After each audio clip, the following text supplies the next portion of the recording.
사도신경으로 하나님 앞에 신앙 고백 드리겠습니다. 나는 전능하신 아버지 하나님, 천지의 창조주를 믿습니다. 나는 그의 유일하신 아들, 우리 주 예수 그리스도를 믿습니다. 그는 성령으로 잉태되어 동정녀 마리아에게서 나시고 본디오 빌라도에게 고난을 받아 십자가에 못 박혀 죽으시고 장사된 지 사흘 만에 죽은 자 가운데서 다시 살아나셨으며 하늘에 오르시어 전능하신 아버지 하나님 우편에 앉아 계시다가 거기로부터 살아있는 자와 죽은 자를 심판하러 오십니다. 나는 성령을 믿으며 거룩한 공교회와 성도의 교제와 죄를 용서받는 것과 몸의 부활과 영생을 믿습니다. 아멘. 찬송 502장입니다. 빛의 사자들이 함께 찬송드리겠습니다.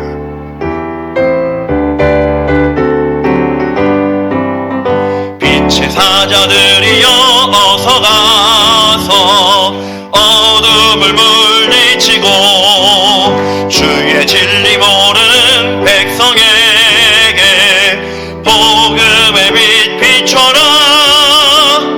빛의 사자들이여 복음의 빛 비춰라. 죄로운 밤 밝게 비춰라. 빛의 사자들이여 선한 사역 위하여 힘을 내라. 주 함께 하시겠네.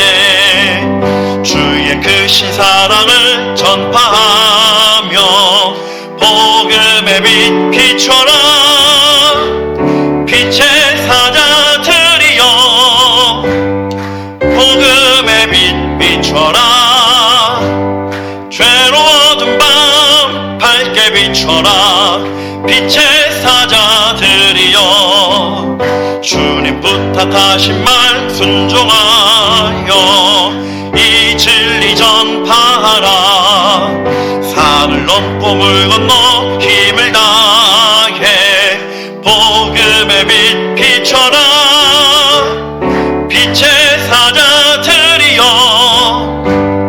복음의 빛 비춰라.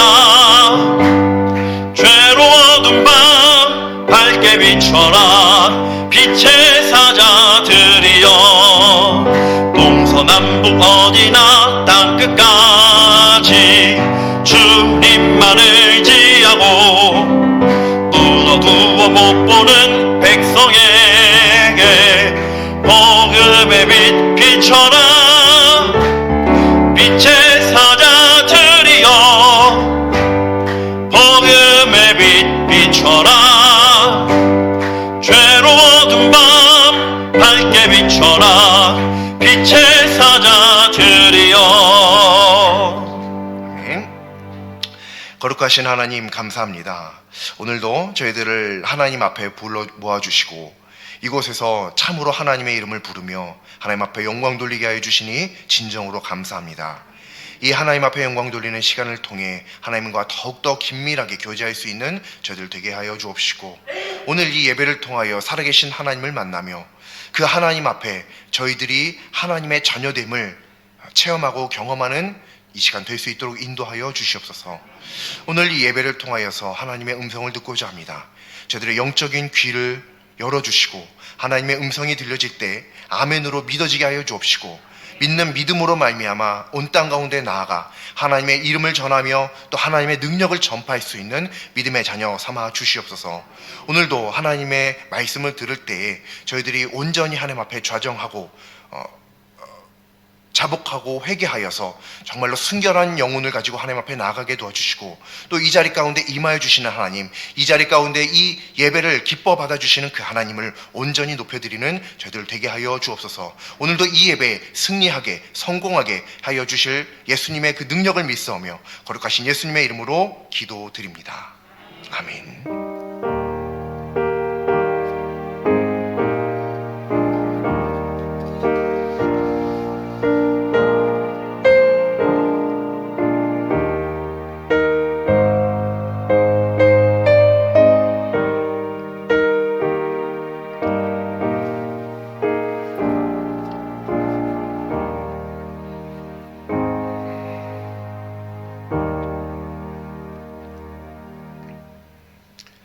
오늘 하나님 말씀 함께 보시겠습니다. 오늘 하나님 말씀은 구약성경 출애굽기 14장 14절 말씀입니다. 14장 14절 말씀, 제 성경책으로 103쪽에 있습니다.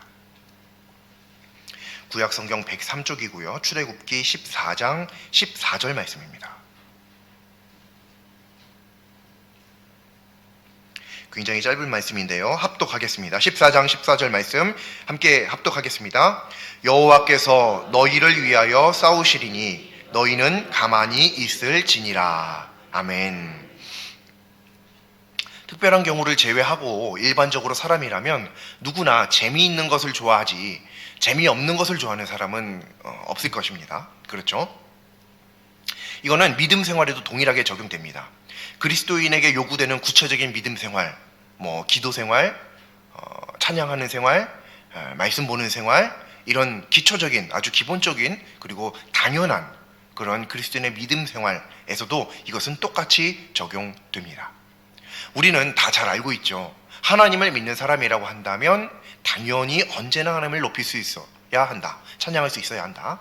또 언제나 말씀으로 무장되어 있어야 한다. 또 길을 가나 앉으나 서나 언제든지 늘 기도에 힘써야 한다. 우리는 다 잘 알고 있습니다.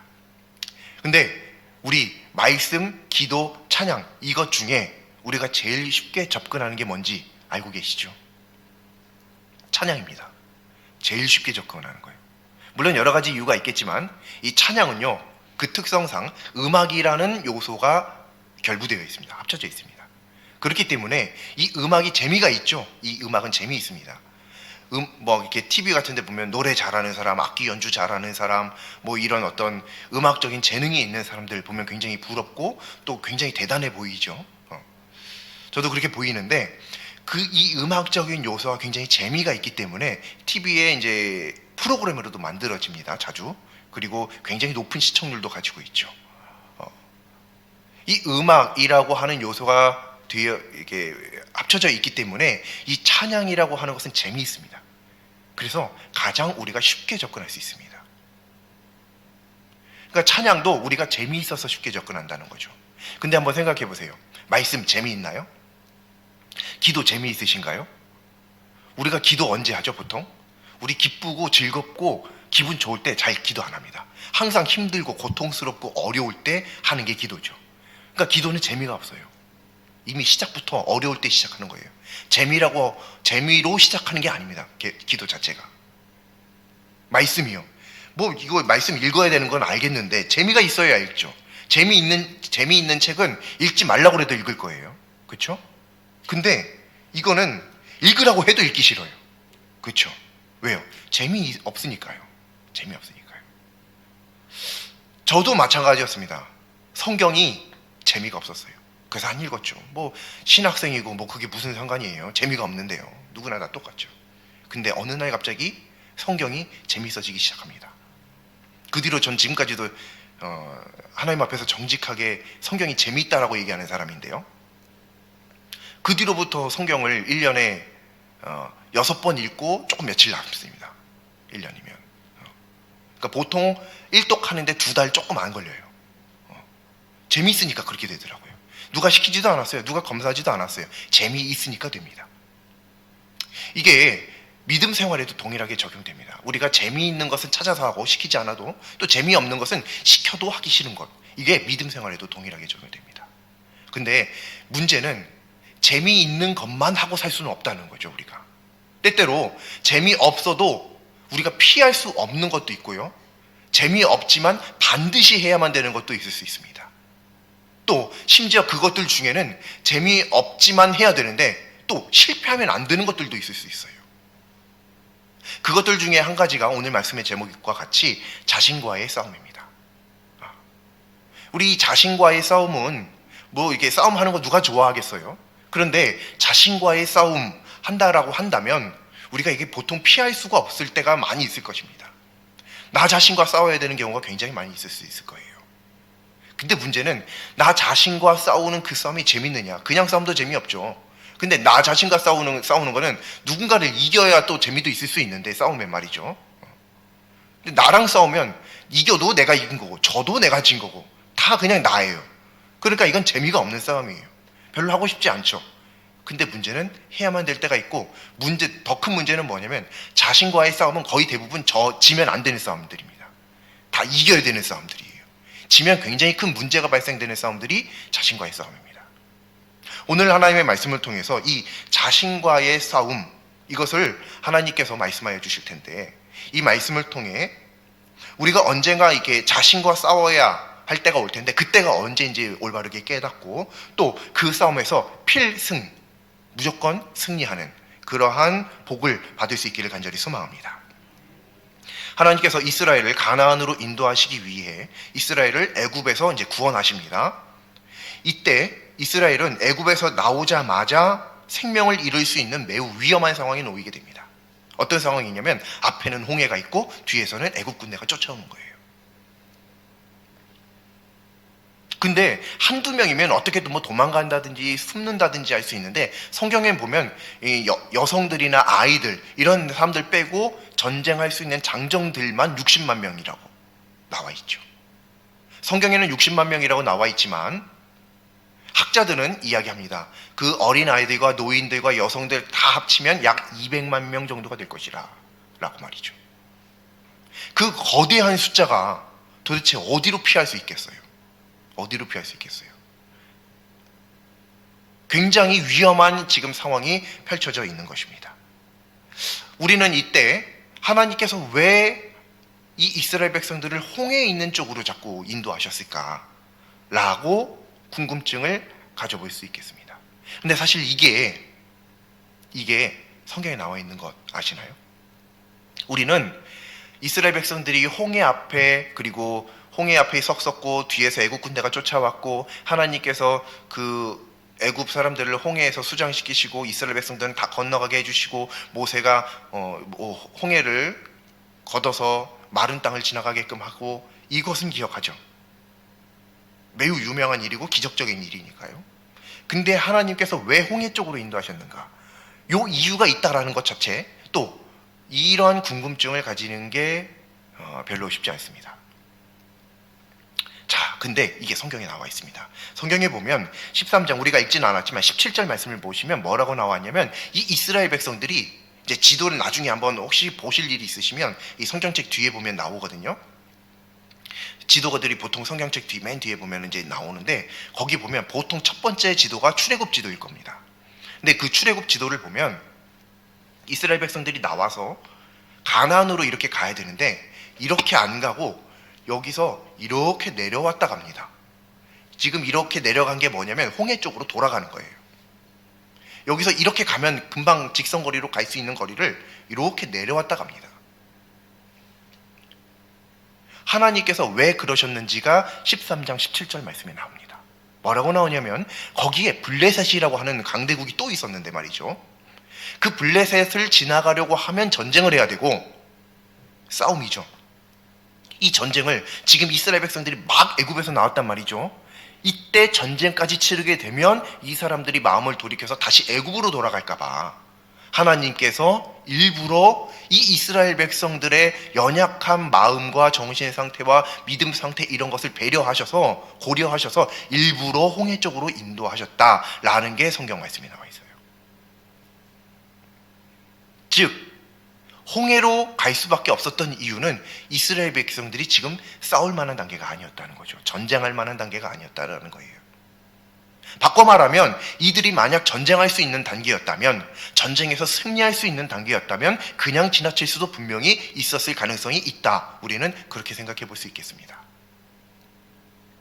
그런데 결론적으로 말하면 그들은 그럴 수 있는 단계가 아니었고 하나님께서 어쩔 수 없이 홍해 쪽으로 돌아가게 만드십니다. 근데 이 상황이 굉장히 위험한 상황을 또 발생시킵니다. 앞에 홍해 바다가 흐르고 있는데 뒤에서 애국 군대가 쫓아오는 거죠. 이게 그야말로 사면초가의 상황이 아닐 수 없습니다. 굉장히 위험한 상황이죠. 군대가 쫓아오니만큼 생명이 위험한 상황인 것이 틀림없습니다. 이 상황에서 애국 군대와 전쟁을 벌이는 것은 상식적으로 이게 우리들이 생각해 볼 때 현실성이 없습니다. 그렇다면 이스라엘은요, 항복해야 돼요. 지금 이스라엘이 선택할 수 있는 선택지가 두 개거든요. 앞에는 홍해가 있고 뒤에는 애국 군대가 쫓아온다. 그냥 들어가서 죽을 수는 없으니까 애국 군대가 쫓아온다. 그냥 항복한다. 이게 첫 번째. 두 번째, 싸운다. 근데 싸울 수 있는 단계가 아니어서 애초부터 지금 홍해 쪽으로 돌아온 거죠. 이 사람들은 지금 상식적으로 싸울 수 있는 선택을 할 수 있는 그런 정신 상태가 안 되어 있는 상황입니다. 무조건 지금은 항복할 수밖에 없는 상황인 거예요. 그러니까 이 상태에 하나님께서 모세에게 말씀하시고 이스라엘 백성들에게 말씀하시죠. 이스라엘 백성들이 모세를 향해 부르짖고 하나님을 향해서 부르짖습니다. 어떻게 하냐? 라고 말이죠. 그렇다면 그냥 항복하든지 싸워야 되는데 이게 지금 말이 안 되는 상황인 거죠. 근데 하나님께서 말씀하십니다. 모세를 통해서. 또 모세가 이스라엘 백성들에게 이야기합니다. 그게 오늘 말씀이에요. 여호와께서 너희를 위하여 싸울 것이다. 여호와께서, 하나님께서 너희를 위하여 싸우실 거니까 너희들은 어떻게 하면 된다? 너희들도 같이 싸워라? 이게 아니고 너희는 가만히 있어라 라는 게 모세의 말입니다. 신기하죠? 지금 이 상황이 위험한 상황이에요. 그리고 목숨이 위태로운, 생명이 위태로운 상황이거든요.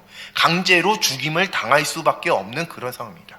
이 상황에서 모세가 가만히 있으라고 그런다면 이게 말이 되는 상황인가요, 지금? 이건 있을 수 없는, 지도자로서 할 수 없는 말을 해서는 안 될 말을 하는 거예요. 어떻게든 이스라엘 백성들을 구원할 어떤 묘안을 내놔야 지금 되는 상황인데 그래도 모자를 파네. 그냥 가만히 있어. 그냥 가만히 있어. 뭘 자꾸 뭘 하려고 그래. 뭘 그렇게 호들갑이야. 그냥 가만히 있어 라고 말한다는 것입니다. 이 위험한 상황을 타개하기 위한 방법은 단 한 가지 방법은 항복인데 항복할 수는 없고 가나안으로 가긴 가야 되니까 천상 그러면 싸워야 돼요. 전쟁을 벌여야 됩니다. 근데 지금 그럴 수 있을 만한 단계가 안 됐거든요, 이 사람들. 근데 이때 모세가 이야기하는 게 가만히 있어라. 가만히 있어라. 이 말은 우리가 보고 있는 이 성경책으로 보면 가만히 있으라는 이 말이 그냥 가만히 있어라라고 하는 번역으로 되어 있지만 히브리어로 보면 잠잠하라. 그리고 뭐 조용히 해라. 이런 뜻이 있습니다. 아무것도 하지 말아라 라고 하는 거예요. 여기서 이 잠잠하라라고 하는 것은 행동을 말하는 거고요. 지금 여기서 가만히 있어라 라고 하는 말은 잠잠하라 라고 하는 말인데 이 잠잠하라는 것은 움직이지 말아라, 가만히 있어라 이런 얘기예요. 그리고 또 이 단어에서 이 잠잠하다 또 가만히 있어라 라고 하는 이 단어가에서 어떤 말이 파생되어 나오냐면 듣지 못하는 자. 그러니까 이게 요즘에는 이제 그런 비하 발언일 수도 있는데 우리 이제 성경에 나와 있는 대로 표현을 하자면 귀머거리예요. 쉽게 말하자면. 그러니까 청각장애인이죠. 이런 단어가 여기서 나옵니다. 그러니까 듣지 못하는 사람이 여기서 나와요. 이 단어에서 파생됩니다. 그러니까 모세가 가만히 있어라고 하는 것은 듣지 못하는 사람처럼 있으라는 얘기예요. 지금 잠잠히 있어라라는 거예요.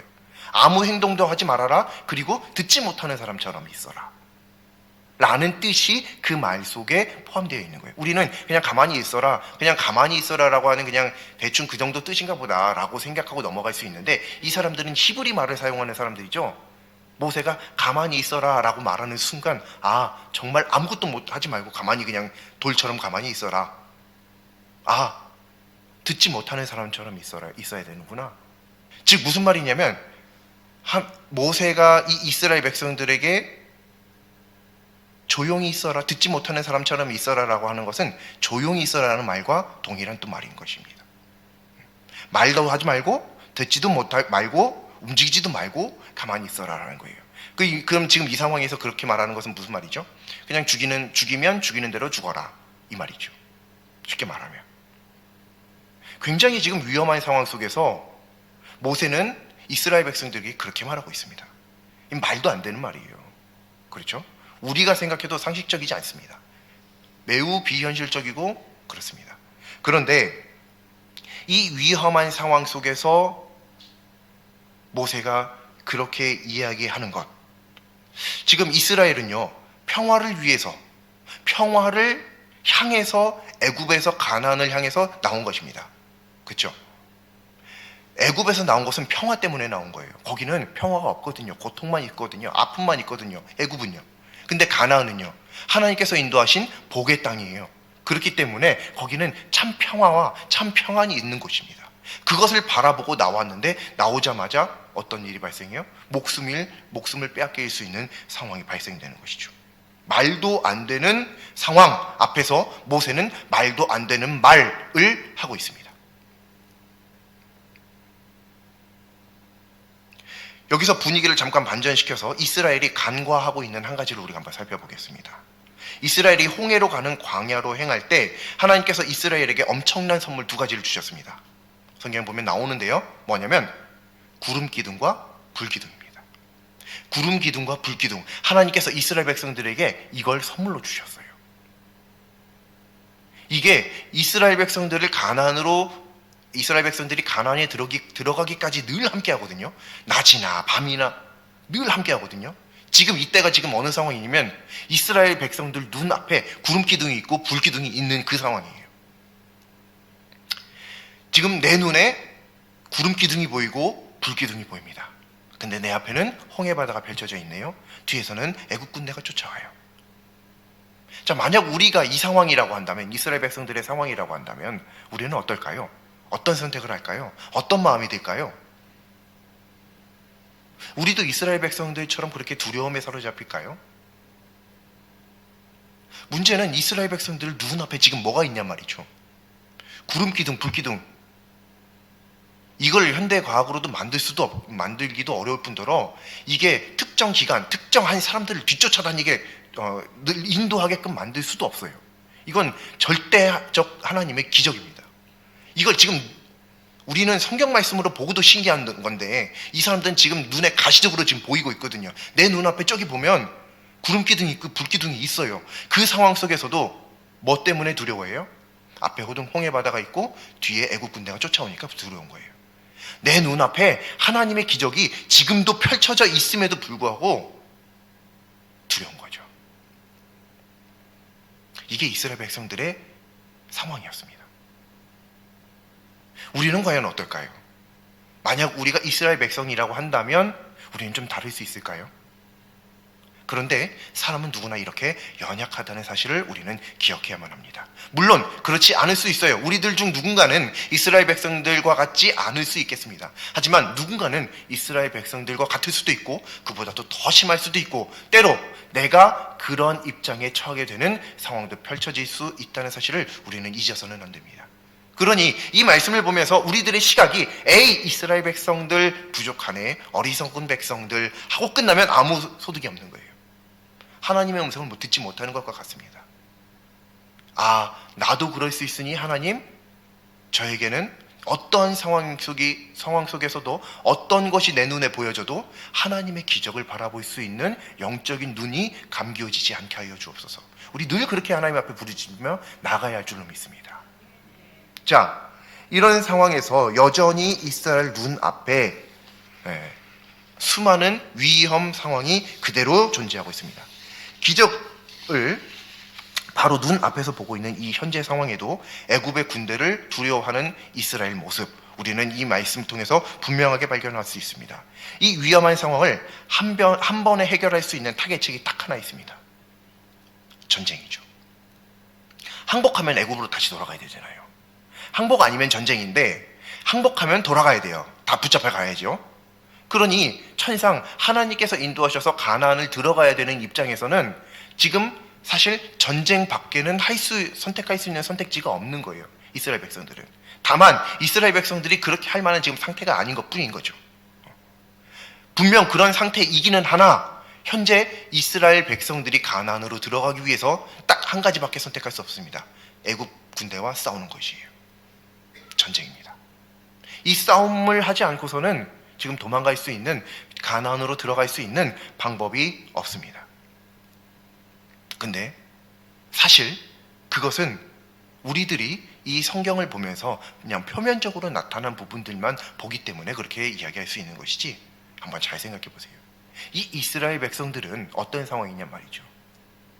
하나님의 기적을 눈앞에도 보고 있어요. 만약 이것이 없는 상황이라고 한다면 조금 다를 수 있을 수도 있겠어요. 그런데 하나님의 기적이 현재 눈앞에 펼쳐져 있는 상황, 이 상황 때문에 우리는 확실하게 이야기할 수 있습니다. 이 상황에서 우리는 하나님께서 함께 해주심으로 전쟁하면 반드시 이긴다라는 사실을 우리는 분명하게 알 수 있습니다. 비록 전쟁을 하지 않아도 이길 거라는 사실을 우리가 알 수 있어요. 왜냐하면 지금 내 눈앞에 하나님의 기적이 있으니까요. 하나님 지금 살아 계시거든요. 하나님 능력이 엄청나신 분이시거든요. 나는 못하는 것도 하실 수 있는 분이시거든요. 그렇기 때문에 지금 내 눈에 명백한 증거가 보이고 있잖아요. 그러면 하나님께서 분명하게 싸운다고 한다면 이기게 해주실 것이다 라고 우리는 분명하게 알 수 있는 거거든요. 근데 이스라엘 백성들은 같은 상황에서도 그걸 모르고 있었죠. 그렇기 때문에 이스라엘 백성들의 적은 애국 군대가 아닙니다. 우리는 말씀을 통해서 뒤에서 애국 군대가 쫓아오니까 애국 군대랑 싸워야 된다 라고 생각할 수 있죠. 아니요. 하나님의 말씀을 보면, 사실 조금 더 깊게 보면 이스라엘 백성들은 애국 군대와 싸우기 이전에 먼저 첫 번째 싸워야 할 대상이 있습니다. 상대가 있습니다. 그게 누구냐? 바로 자기 자신입니다. 자신이에요. 뭐 이스라엘 백성들이 뭘 잘못했는데 갑자기 자신과 싸우냐? 아니요. 그건 몰라서 하시는 말씀이죠. 지금 눈앞에 구름 기둥과 불 기둥이 있다는 사실, 이것만 간과해도 우리는 이스라엘 백성들이 자신과의 싸움을 먼저 싸워야 한다, 이게 잘 이해가 안 갈 수 있어요. 근데 명백하게 누가 봐도 하나님께서 싸우시기 때문에 이길 수 있는 싸움이라고 하는 확정적인 사실 앞에서 이스라엘 백성들이 지금 두려워하고 있죠. 그렇기 때문에 우리는 명확하게 이야기할 수 있습니다. 이스라엘 백성들이 먼저 싸워야 할 첫 번째 상대는 자기 자신이다. 왜? 자기 자신이 싸우면 반드시 이기게 해주실 하나님의 권능을 믿지 못하게 하고 있거든요. 지금 자기 육체가, 자기 눈이 하나님의 기적을 보여주는데도 자기 스스로가 하나님을 못 믿는 거예요. 신뢰하지 못하는 거예요. 하나님께서 싸우시면 이길 수 있다라고 하는 믿음이 생겨나지 않는 거예요. 왜요? 자기 자신이 계속 그 믿음으로부터 멀어지고 있는 거죠. 이미 싸워서 이길 수 있는 모든 환경은 갖춰져 있습니다. 실제로 우리는 잘 알고 있죠. 이 이스라엘 백성들이 정말 전쟁을 하지 못할 상태여서 그런지 몰라도 하나님께서 전쟁을 하게 하시지도 않으셨어요. 구름 기둥을 뒤로 보내가지고 그 애국 군대를 막 눈이 멀게끔 막 만드셔서 자기들 멋대로 가버리게 만들고, 또 이스라엘 백성들은 그동안 다 홍해 바다를 건너가게 만드시고, 뒤쫓아가는 애국 군대는 다시 물을 합치셔서 다 거기에 그냥 죽어버리게 만드셨죠. 전쟁 안 했어요. 진짜 전쟁할 상태가 안 되었거든요. 그러니까 하나님께서 진짜 전쟁하지 않고도 이기게끔 만드셨어요. 우리는 이제 미래를 알고 있으니까, 어떻게 일이 흘러갔는지 다 알고 있으니까 우리는 그렇게 이야기할 수는 있기는 하지만, 이스라엘 백성들이 현재 입장에서 우리가 한번 생각을 해본다면, 지금 이스라엘 백성들은 누구랑 싸워야 돼요? 자꾸 하나님의 기적을 보면서도 하나님을 믿지 못하게 만드는 자기 자신의 이 불신앙, 이 믿음 없음, 이 연약함과 싸워야 되는 거죠. 나를 쳐서 하나님의 앞에 자복하고 회개하게끔, 엎드리게끔 만들어서 하나님만 경외하고 하나님만 두려워하고 하나님만 믿게 만들어야죠. 지금 누가 봐도 이스라엘이 이길 수 있는 상황입니다. 근데 정작 자기들만 그걸 모르고 있는 거예요. 자기 문제예요, 자기 문제. 이스라엘 백성들은 애굽이 문제였다라고 생각하지만 아닙니다. 하나님의 말씀을 보면 이스라엘 백성들이 믿음 없는 게 문제입니다. 우리는 이 말씀을 통해서 그걸 분명하게 깨달아야 됩니다. 이스라엘 백성들을 뒤쫓아갔던 애굽은 뭐 어차피 하나님 안 믿는 나라, 우상숭배가 만연한 나라, 그러한 왕의 뭐 그런 군사들이며 다 그렇잖아요. 그러니 뭐 근데 그들은 뭐 얼마든지 나쁜 짓 할 수 있습니다. 그러니까 다 이해가 돼요. 근데 하나님 믿는 이스라엘 백성들은 그러면 안 되죠. 하나님의 자녀잖아요. 하나님의 선택받았잖아요. 그런데 어떻게 애굽 사람들처럼 여전히 하나님을 믿지 못할까요? 심지어 그들 눈앞에는 구름 기둥도 있고 불 기둥도 있는데 말이죠. 그게 지금 사라지지도 않았어요. 이제 막 생겨갖고 엄청난, 와 저런 것도 있네, 와 하나님께서 저런 것도 만드실 수 있네, 분명히 조금 전에 그랬거든요. 그러던 사람들이 이렇게 변하는 거예요. 뭐가 문제죠? 자기 자신의 연약함이 문제인 겁니다. 영적인 연약함이 문제인 거예요. 누구랑 싸워야 돼요? 애굽과요? 아니요. 애굽이랑은 싸울 필요도 없어요. 자, 싸울 상태가 아니라는 사실을 하나님도 알고 계십니다. 자기 자신과 싸워야죠. 나의 이 믿음 없음과 싸워야죠. 이 나의 믿음 없음과 씨름해서 이길 수 있어야죠. 그게 하나님의 자녀들에게 하나님께서 요구하시는 것입니다. 우리로 하여금 다 알고 계세요. 너 연약해서 누군가랑 네가 누구랑 싸우겠냐? 너처럼 조그만 사람이 누구를 이기겠어? 봐봐, 세상은 저렇게 강대하고 거대한데 네가 그 앞에 나가서 홀몸으로 싸워서 과연 이길 수 있을 거라고 생각해? 너 못 싸워, 못 이겨. 내가 대신 싸운다. 그리고 나는 이미 세상을 이기었노라. 그렇기에 너가 내 편이면, 우리 같은 편이면 같은 편이 이기면 같이 이기는 거죠? 네가 나의 편이면 내가 이겼으니까 너도 같이 이긴 거가 되는 거야. 내가 승자니까 너도 같이 승자가 되는 거야. 승리팀이 되는 거야. 그러니 너는 내가 싸우는 걸 보기만 하면 돼. 대신 너 가만히 있어. 모세가 얘기하죠. 가만히 있어. 하나님께서 너희를 위하여 싸우시는 걸 봐라. 근데 이 가만히 있어라가 진짜로 말처럼 듣지 못하는 사람처럼 있어라. 말도 소리도 찍소리도 내지 말아라. 진짜 그런 의미가 아니라 영적으로 보면 어떤 의미냐면, 우리 주변에 우리들을 수많은 위험 상황 속에서 이렇게 해야 되나 저렇게 해야 되나 막 시끄럽게, 나를 시끄럽게 혼란시키게 만드는 소리들이 있다는 거죠. 그 소리들에 대해서 내가 스스로 귀를 닫을 수 있어야 된다는 거예요. 내가 들을 건 뭐예요? 하나님의 음성입니다. 그 사람들의 말이 아니에요. 그 사람들의 말이 아니에요. 아무리 위대한 사람이라 할지라도 우리가 사람의 말을 듣는 게 아니라 하나님의 음성을 들을 수 있어야 하는 줄로 믿습니다. 물론 위대한 신앙인들의 조언도 들을 수는 있어야 되겠죠. 그러나 본인 스스로가 영적인 분별이 없어 누가 무엇을 어떻게 이야기하는지도 모르면서 무조건 누군가가 이야기하는 사람, 좀 훌륭한 사람이라고 막 쫓아다니다 보면 큰일 나게 됩니다. 옛날에 그런 일이 많이 있었죠. 예언하는 목사님들 쫓아다니시고 신유의 은사 있는 분들 쫓아다녀서 안수기도 받으시고. 좋죠. 아주 좋습니다. 진짜 능력이 있으시고 은사 있으신 분들이 많으시기 때문에 그래요. 근데 문제는 그런 것만 쫓아다니는 분들은 공통적인 문제점을 가지고 있어요. 또 신기하게도 말이죠. 우리가 쫓아야 될 것은 은사가 아니라 하나님이십니다. 우리가 쫓아야 할 것은 놀라운 능력과 권능, 기적과 이적이 아니라 하나님의 음성이어야 할 줄로 믿습니다. 하나님께서 말씀하십니다. 잠잠하라. 가만히 있어라. 귀를 닫아라. 세상에 대해서 너를 혼란스럽게 하고 너를 시끄럽게 만드는 그런 소리로부터 귀를 닫아라. 그리고 가만히 있어라. 그 가만히 있어라는 정말 아무것도 하지 말고 사과의 나무에서 사과가 떨어질 때까지 입 벌리고 가만히 누워 있어라. 이런 의미가 아니라 내가 너의 대적과 싸울 테니 너는 나를 믿지 못하게 만드는 너의 그 연약함과 싸워야 된다는 말씀을 하신다는 겁니다. 그게 모세가 말한 가만히 있으라는 얘기예요. 그게 진짜 가만히 있으라는 게 가만히 있어서 죽이면 죽이는 대로 죽임 당해라 이게 아닙니다. 가만히 있으라는 말은 하나님의 능력을 아직도 믿지 못하는 나 자신과 싸워야 된다는 얘기예요. 그리고 계속 주변의 소리들로 하나님으로부터 멀어지게 만드는 수많은 소리들로부터 너의 귀를 닫을 수 있어야 된다라고 하는 그런 하나님의 말씀이라는 사실입니다.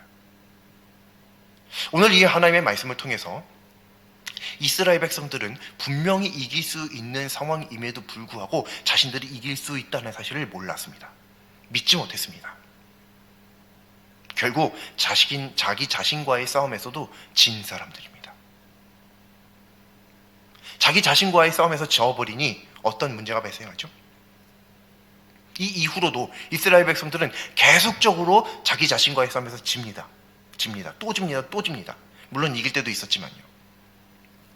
결국 어떻게 됐죠? 그 모든 애굽에서 나왔던 모든 세대가 다, 심지어는 모세까지 가나안 땅에 못 들어갑니다. 여호수아와 갈렙만 들어가죠. 이런 일이 발생합니다. 무슨 말이냐면 자기 자신과의, 하나님을 믿지 못하게 하는 자기 자신의 이 연약함과 싸워서 이기지 못하는 사람은 하나님의 승리를 경험할 수 없다는 사실입니다. 하나님의 승리케 하여 주심을 경험할 수 없다는 것입니다. 이게 성경에 나와 있습니다. 이스라엘 백성들 전체 한 민족의 삶을 통해서 명백하게 나와 있습니다. 우리는 보고 깨달아야 됩니다. 나 자신과의 싸움은 굉장히 어렵고 또 자주 싸워야 될 수도 있고, 다른 싸움은 혹시 지더라도 뭐 이렇게 할 수 있는 여지가 있지만 자기 자신과의 싸움은 거의 대부분 이겨야만 되는 싸움이고 하는 그런 싸움이니만큼 때때로 지는 것들에 대한 어떤 좀 관대함과 포용 있는 그런 것과 필요할 수 있겠다 생각하고 오늘 저도 넘어간다, 내일 또 이기면 되지, 그렇게 쉽게 넘어갈 수 있는 게 아닙니다. 그렇게 한 번, 두 번, 세 번 치다 보면 영영 못 이기게 되는 때가 와요. 절대 못 이기는 때가 옵니다. 지금 이길 수 있는 이 상황에서 아직도 하나님을 못 믿게 만드는 나, 죄의 종로로 타고 있는 나의 모습, 이 모습을 쳐서 하나님 앞에 굴복시켜야 할 줄로 믿습니다. 바울도 그랬어요. 사도 바울도 그랬어요. 성경에 보면 날마다 나 자신을 친다고요. 다른 사람이 치는 거 아닙니다. 내가 나를 쳐야 돼요. 다른 사람이 치면 기분 나쁘죠. 저도 기분 나쁘죠. 그러면 누가 날 쳐요? 그러면 안 되죠.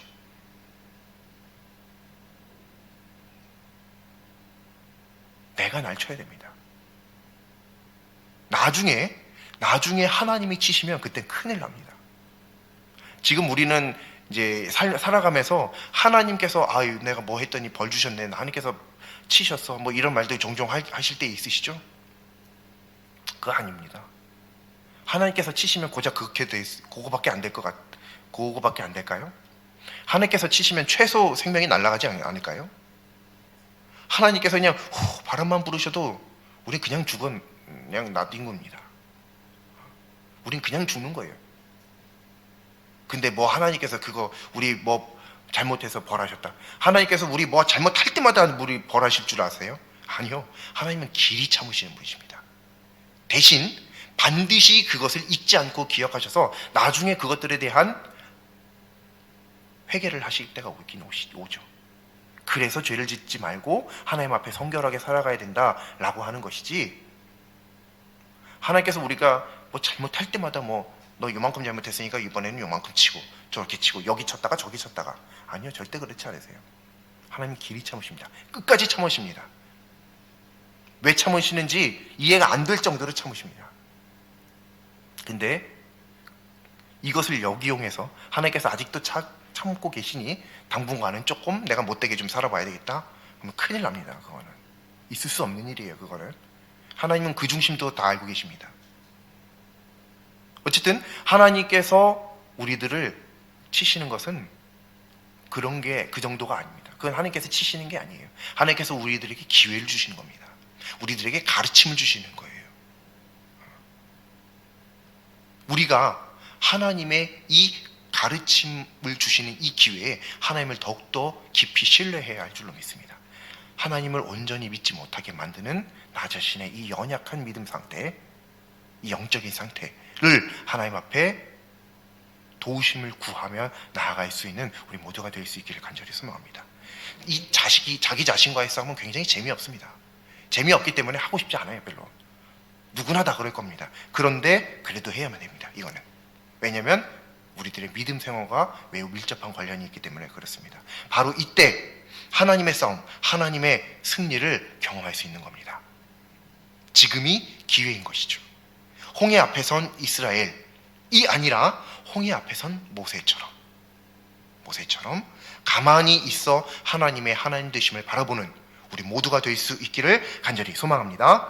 기도드리겠습니다. 사랑하는 자녀를 위해 대신 싸우시고 반드시 승리하신 하나님께서 저희들의 아버지 되어주심이 얼마나 감사한지요. 오늘 하나님의 말씀을 통해 싸워야 할 상대를 분별할 수 있게 하여 주옵시고 자신과의 싸움에서 승리하신 하나님의 기쁨에 참여하게 하여 주시옵소서. 예수님의 이름으로 기도드립니다. 아멘. 찬송가 하나님의 은혜로 함께 찬송드리겠습니다.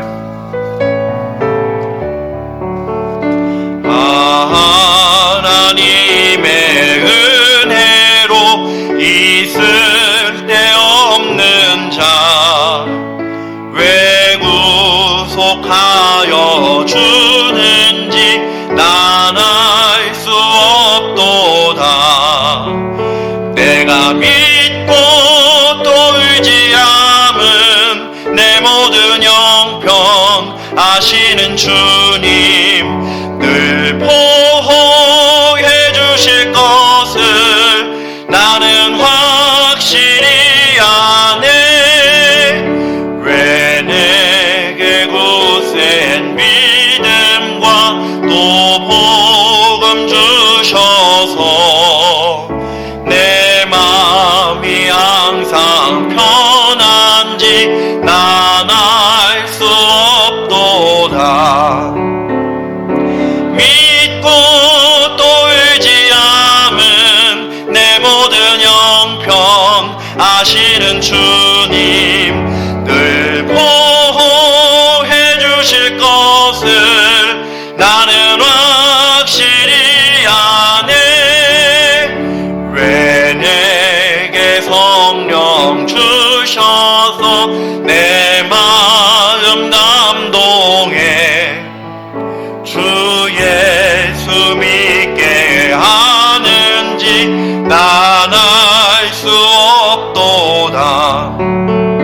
내가 믿고 또 의지함은 내 모든 형편 아시는 주님 늘 보호해 주실 것을 나는 확실히 아네.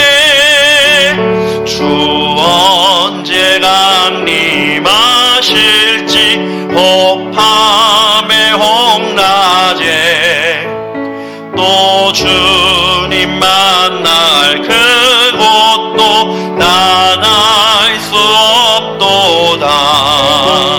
내가 믿고 또 의지함은 내 모든 형편 아시는 주님 늘